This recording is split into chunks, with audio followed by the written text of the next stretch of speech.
Hello everyone, good morning all of you. Welcome to maths वाला भाई रंजीत वर्मा। आज हम बेसिकली बात करेंगे नेक्स्ट मल्टीपल चॉइस क्वेश्चन, जो कि हमारे लिए बेहद ही इंटरेस्टिंग क्वेश्चन है, क्योंकि ये बहुत ही मोस्ट इंपॉर्टेंट कॉन्सेप्ट ये सारे क्वेश्चंस हैं और इस तरीके की काफ़ी कई सालों में देखा गया है। का मतलब ये जो है काफ़ी पेपर में आ चुके हैं इस तरीके के क्वेश्चन। पहले जब ऑब्जेक्ट मीन सब्जेक्टिव पेपर्स थे, आज तो सब्जेक्टिव प्लस ऑब्जेक्टिव बोथ है, तो सब्जेक्टिव में भी ये क्वेश्चन काफ़ी पूछे गए हैं और ऑब्जेक्टिव में 2 साल से आ ही रहे हैं। आगे बस समझ में, तो इसलिए बहुत ही बारीकी से देखेंगे। चलिए सर शुरू करते हैं। बहुत ही इंपॉर्टेंट क्वेश्चन है। क्वेश्चन ये कह रहा है कि the ratio in which the X axis divides the line segment A B, एक लाइन सेगमेंट है, यानी ए आपके कोऑर्डिनेट दे रखा है सर a3 कॉमा क्या हो गया सर 6 है, और b का जो कोऑर्डिनेट है वो आपका 12 कॉमा क्या है सर -3 है। इन्होंने कहा कि बेसिकली एक रेशियो है, इन्होंने कहा the ratio in which the X axis divides the line segment joining A and B is. तो मान लेते सपोज कोई पॉइंट होगा जो एक्स एक्सिस को दो रेशियो में डिवाइड करता है, उस रेशियो को मान लेते हैं सर k:1। जब भी आपको रेशियो फाइंड आउट करना होगा तो उस पर्टिकुलर केस में आप k:1 का रेशियो टेक करेंगे।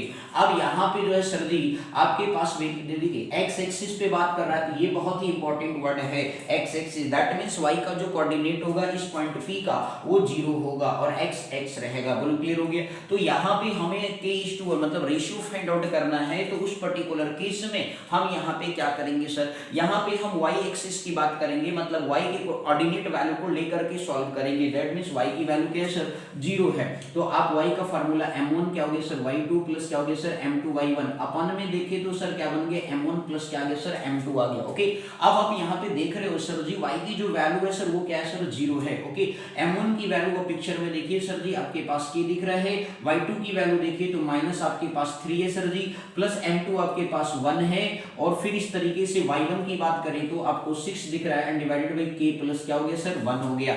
आपको देखिए सर यहाँ पे यदि आप क्रॉस मल्टीप्लाई करेंगे 0/1 लिखे तो k + 1 × 0 क्या हो गया सर 0 बन गया। और इस तरीके से आप देख सकते हैं माइनस क्या बन गया सर 3k और +6 बराबर क्या आ गया सर 0 आ गया।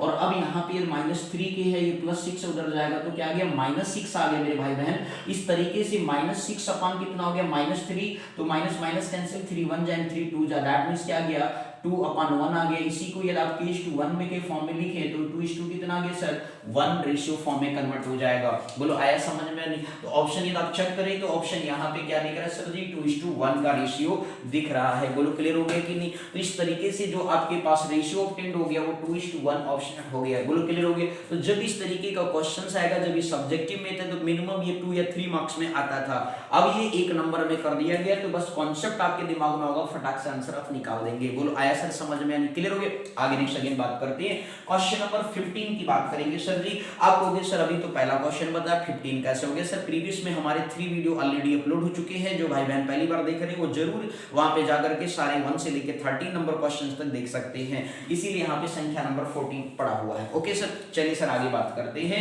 क्वेश्चन नंबर 15 के बाद पहला क्वेश्चन सभी को आगे मेरे भैया लोग। ओके सर जी, नेक्स्ट क्वेश्चन की तरफ चलिए भैया। बड़ा अच्छा क्वेश्चन है और इंटरेस्टिंग है मेरे भैया लोग, इसलिए बहुत ही ध्यान पूर्वक आप देखेंगे और अच्छी से क्वेश्चंस को समझेंगे, जिससे कि क्वेश्चन में कभी गलती ना हो सके और मजा आ जाए। सारे ऑप्शन सही होने चाहिए, 20 के 20 सही जाने चाहिए भैया मल्टीपल में। क्लियर?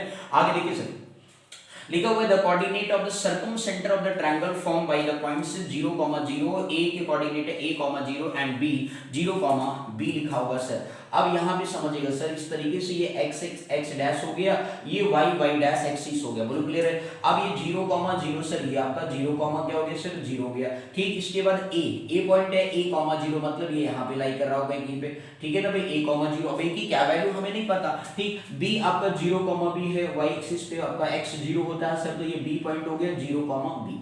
अब भाई साहब इन्होंने कहा the coordinates of the circumcentre of the triangle form by the points. अब ये ट्रायंगल भैया देखो जरा समझिएगा ये चीज। अब इससे जो है आप क्या करेंगे सर, यहाँ पे समझना यही है कि आपको क्या ड्रॉ करना, सर्कल। सर ध्यान दीजिएगा सर, ये आपने सर्कल ड्रॉ कर लिया। क्लियर हो गया? ये आपके पास क्या है सर्कल, इस ट्रायंगल से आपने एक सर्कल बनाया। बोलो क्लियर? तो यहाँ पे अब आपको क्या करना है सर जी, अब द कोऑर्डिनेट्स ऑफ द सर्कमसेंटर जो होता है, अब द ट्रायंगल का जो है सर्कमसेंटर का मतलब हो गया कि ये ट्रायंगल के वाया जो सर्कमसेंटर बोला गया, ठीक है ना। तो सर्कमफेरेंस के जो आपका, ठीक है ना, ट्रायंगल के आउटर साइड से जो सारे वर्टेक्स को टच करते हुए उन्हें बना दिया सर्कमसेंटर। तो सर्कमसेंटर जो होगा ये बेसिकली आपका ये AB का क्या होगा, मिड पॉइंट ही क्या होगा सर, सर्कमसेंटर कहलाएगा। AB का जो मिड पॉइंट होगा वो क्या कहलाएगा सर जी, मिड पॉइंट कहलाएगा। मतलब AB क्या है, एक तरीके से सर्कल का डायमीटर हो गया, इस सर्कल का क्या हो गया डायामीटर हो गया। तो इस तरीके से जो है मेरे भैया लोग डायामीटर हो गया, तो इसका मिड पॉइंट जो कॉन्सेप्ट है यहाँ से x लेट सपोज मान लेते हैं y सर कोऑर्डिनेट है, ठीक है। अब इसका कोऑर्डिनेट मान लेते हैं सपोज p है, ठीक है, डायामीटर AB का, क्लियर। तो मिड पॉइंट ऑफ जो डायामीटर AB है, तो मिड पॉइंट ऑफ AB यहाँ लिख सकते हैं आप समझने के लिए sir, mid point of AB जो होगा इट्स कॉल्ड क्या कहलाएगा, सर्कम सेंटर कहलाएगा। क्या कहलाएगा सर जी, सर्कम सेंटर कहलाएगा। मेरे भाई लोग बोलो आया समझ में, नहीं सर्कम सेंटर ऑफ सर्कल कहलाएगा, बोलो आगे समझ में, ठीक। अब इस तरीके से जो है मेरे भैया लोग आप इस बात को ध्यान से समझिए। अब मिड पॉइंट कॉन्सेप्ट आपने पढ़ा था, ये कोऑर्डिनेट सर ये x1 y1 है और ये आपका x2 y2 है। तो उस पर्टिकुलर केस में मेरे भाई बहन लोग ध्यान से देखिए, x का कोऑर्डिनेट क्या होता है सर, x1 प्लस x2 अपन क्या होता है सर 2 होता है। तो ये आप यहाँ पे x की वैल्यू देखिए, x1 क्या है सर a प्लस आपका 0/2, दैट मींस क्या आ गया सर a/2। x का जो कोऑर्डिनेट आ गया सर वो a/2 आ गया। ठीक इसी तरीके से आप y के बारे में जिक्र करें तो y1 प्लस क्या होता है सर y2 होता है, अपन में क्या होता है सर 2 होता है। अब यहाँ पे y1 की वैल्यू आप देखें तो 0 है प्लस क्या है सर b/2 आ गया, दैट मींस क्या हो गया सर b/2 हो गया, बोलो क्लियर हो गया। तो इस तरीके से जो x का कोऑर्डिनेट है वो a/2 हो गया और y का जो कोऑर्डिनेट है वो क्या हो गया सर b/2 हो गया। तो जरा ऑप्शन में चेक करिए, क्योंकि हमें बेसिकली क्या फाइंड आउट करना था, coordinate of the circum centre of the triangle. तो सर्कम सेंटर जो p पॉइंट है that is circum centre of the मतलब सर्कल, ठीक है ना भैया। तो इस तरीके से ऑप्शन कौन सा हो गया, बी ऑप्शन राइट हो गया, a/2 b/2। बोलो आयो मेरे भैया लोग, कोई दिक्कत इसमें किसी को अच्छे से समझ में आ गया? तो सर्कम सेंटर का कॉन्सेप्ट समझ में आ गया, ट्रायंगल के तीनों वर्टेक्स को जो टच करता हुआ सर्कल बनेगा वही कहलाएगा सर्कम सर्कल कहलाएगा, और सर्कम सर्कल का सेंटर जो है वो कहलाएगा सर्कम सेंटर। क्या कहलाएगा, सर्कम सेंटर। बोलो आगे सर समझ में आया, क्लियर है मेरे भाई बहन। चलिए सर नेक्स्ट क्वेश्चन, काफी इंपॉर्टेंट क्वेश्चन है सर, कॉन्सेप्ट भी अच्छा है सर्कम सेंटर का, क्लियर हो गया ना मेरे भाई। चलिए सर इसको रिमूव कर रहा हूं, ध्यान दीजिएगा। नेक्स्ट क्वेश्चन की तरफ फर्दर मूव करते हैं सर, ध्यान से देखते रहिए, अच्छे से क्वेश्चंस को समझते रहिए सर जी लोग। काफी अच्छा क्वेश्चन है, बस आप ध्यान से बारीकी से बिल्कुल आप देखेंगे सर। नेक्स्ट क्वेश्चन है आपके पास लिखे है सर, क्वेश्चन नंबर 16 है, if the points P 6,2 divides the line segment joining जो है A 6,5 and B 4,y in the ratio 3:1, then the value of y बताइए। ओके सर, तो हम इसका एक रफली डायग्राम, सबसे पहला काम देखो सर, जल्दबाजी आप मचाओगे ना तो क्वेश्चन गलत हो जाएंगे, तो जल्दबाजी हमें नहीं मचाना है। ओके सर, क्वेश्चंस को बड़े सावधानी पूर्वक समझना है और अच्छे से सॉल्व करना है, बोलो क्लियर है मेरे भाई बहन। ठीक, अब आ जाओ क्वेश्चन की तरफ। क्या कह रहे हैं सर जी, एक पॉइंट है P 6,2 लिखा है, divide the line segment joining A और B। लो भैया A और लिख दिया क्या सर, B लिख दिया। कोऑर्डिनेट क्या दे रखा 6,5 और B का कोऑर्डिनेट दे रखा 4,y। अब एक पॉइंट है P, मान लो सर जी P है 6, क्या दे रखा सर 2 दे रखा है।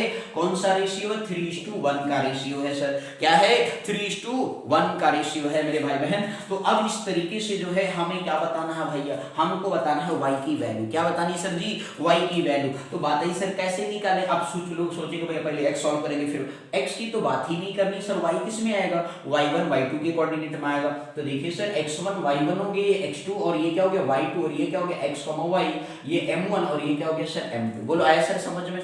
अब इस तरीके से जो है देखिए सर क्या बन गया, y का कोऑर्डिनेट हमें निकालना है तो y इक्वल टू टेक करेंगे, क्लियर। तो m1 y2 प्लस क्या हो गया सर m2 y1 हो गया, अपर में क्या हो गया सर m1 प्लस क्या होता है सर m2 होता है। अब यहाँ पे जो y है वो कोऑर्डिनेट मतलब हमें y2 की वैल्यू को ऑब्टेन करना है in terms of y, clear हो गया सर जी, y की वैल्यू फाइंड आउट करना है, क्लियर।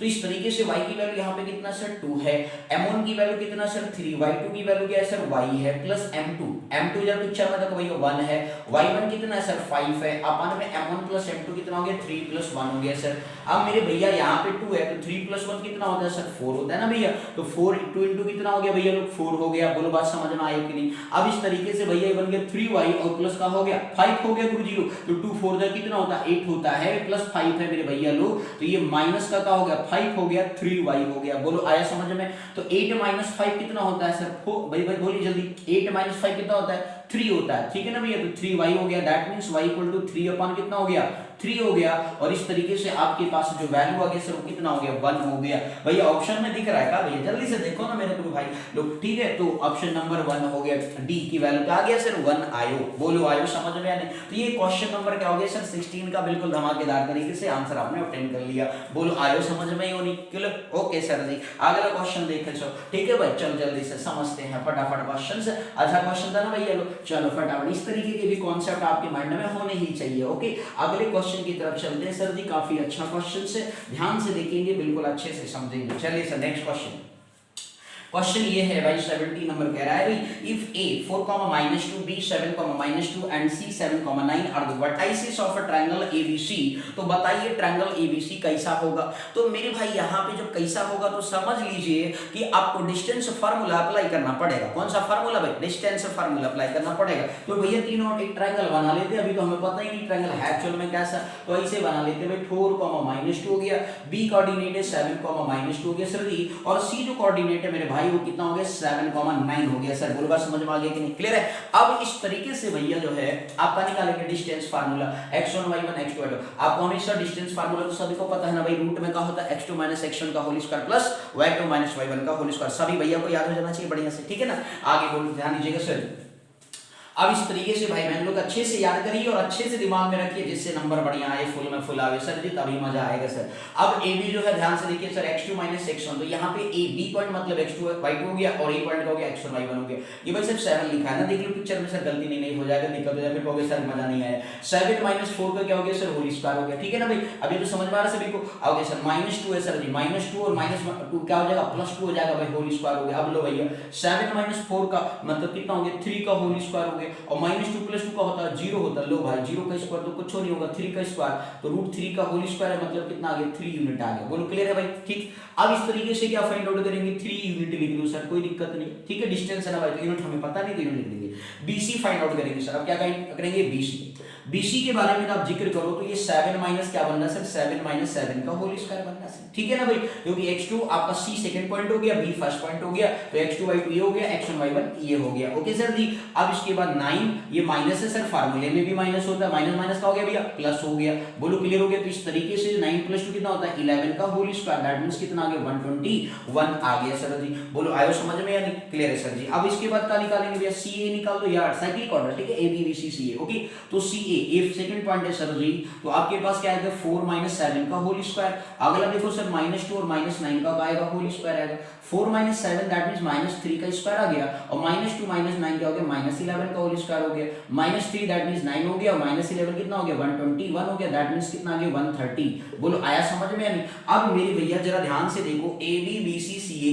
अब एक बात बताओ, क्या भैया इक्वल? नहीं भैया, BCC not equal to C, मतलब ये इक्विलेटरल ट्रायंगल तो हो ही नहीं सकता। क्लियर। अब यहाँ पे जरा देखिए, देखो भाई 3 का स्क्वायर करेंगे 9 आएगा, 121 ऑलरेडी है तो ये 11 के स्क्वायर में, तो इस तरीके से जो है 121 के 3 का स्क्वायर जोड़ेंगे। अब जरा समझिएगा सर, ये एक गलत लिखा हुआ सर, ये कितना आएगा 11 का परफेक्ट स्क्वायर है सर, तो 11 आ गया, ठीक है ना भाई, इस रूट लगा हुआ था, ठीक। अब इस तरीके से जरा देखिए सर, यहाँ पे आप देख सकते हो कि AB का स्क्वायर प्लस आपका जो BC का स्क्वायर है, ध्यान से देखा जाए तो AB का स्क्वायर मतलब 3 का स्क्वायर प्लस आपका 11 का स्क्वायर, 3 का स्क्वायर 9 होता है, 11 का 121 होता है, दोनों को जोड़ दिया कितना आ गया 130 आ गया, आ गया 130 आ गया सर जी। बोलो आया समझ में नहीं? तो 130 आ गया, और 130 देखो जरा भैया जल्दी से देख लो यहाँ पे 130, और कैसा ये 130 जो है AB स्क्वायर प्लस, तो ये किसके बराबर हो गया CA की स्क्वायर के बराबर हो गया सर। यदि हम CA स्क्वायर करें तो यहाँ पे क्या आ जाएगा सर 130 आएगा। बोलो क्लियर है कि नहीं? तो इस तरीके से ये क्या हो गया सर, यदि आप किसी भी ट्रायंगल के दो छोटे साइड का स्क्वायर जो है सब, मतलब दो छोटे साइड के स्क्वायर का जो सम है वो एक बड़े साइड के स्क्वायर के इक्वल आ जाता है, तो क्या कहलाता है, राइट एंगल ट्रायंगल कहलाता है। क्या कहलाता है सर जी, राइट एंगल ट्रायंगल। देखो जरा पिक्चर में भैया, ये C ऑप्शन राइट हो गया सर, राइट एंगल ट्रायंगल आपका आंसर आ गया सर जी। बोलो क्लियर हो गया कि नहीं? तो ये बहुत ही पसंदीदा क्वेश्चन है। आपको सोचो कि सर ये नहीं आया हुआ है, बल्कि 2021 में आया हुआ क्वेश्चन है टर्म 1 के पेपर में। बोलो बात समझो, क्योंकि उस प्रीवियस में क्या था सर, टर्म 1 टर्म 2 चला था, तो वहीं से ऑब्जेक्टिव की कहानी शुरू हुई थी, तो ये बात आपको ध्यान में रखनी होगी। बोलो क्लियर हो गया? तो इस तरीके के क्वेश्चन ज्यादातर आते हैं सर। क्लियर हो गया कि नहीं? बोलो आयो समझ में नहीं? तो ये थे क्वेश्चन आज के सर जी, 4 क्वेश्चन हमने वीडियो के अंदर देख लिए हैं, और कहीं भी सारे क्वेश्चन अलग अलग कॉन्सेप्ट पे थे, अच्छे से थे और काफी धमाकेदार भी थे। बात समझ में आ गई? तो इन क्वेश्चंस को आप अच्छे से अपने दिमाग में इन कॉन्सेप्ट को अच्छे से बैठा लीजिएगा, जिससे कि बेसिकली तो बोर्ड के पेपर में क्वेश्चंस आएंगे तो छूटना नहीं चाहिए, तभी फुल मिलेगा मेरे भाई। वो लोग बात समझ में आए कि नहीं? 80 में 80 तभी टारगेट होगा। बोलो क्लियर है कि नहीं? ओके, तो thank you so much for watching this my video. Thank you.